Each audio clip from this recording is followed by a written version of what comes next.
Lorsqu'on prêchait l'évangile devant les adventistes du 7e jour, et ils nous ont dit, vous allez voir, avant la fin, on va nous persécuter à cause du sabbat. Et moi je leur ai dit devant l'éternel Dieu, lorsqu'on va te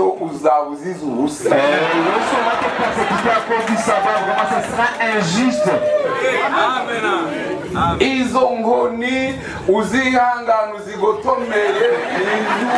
Vraiment on va te frapper injustement. Le Seigneur Jésus dit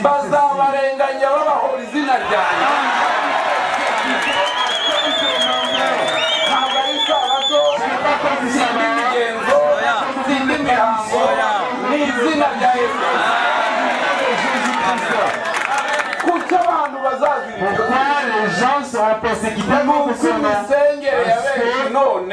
La manière d'adorer de certaines personnes, ils ne connaissent pas son nom.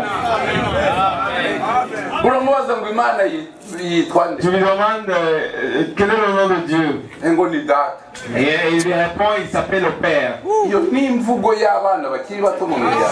la manière des petits enfants dans leur famille ici. C'est que tu demandes lorsqu'un enfant n'est pas encore d'intelligence. Tu lui demandes comment s'appelle ton père, il dit, ça s'appelle papa. Et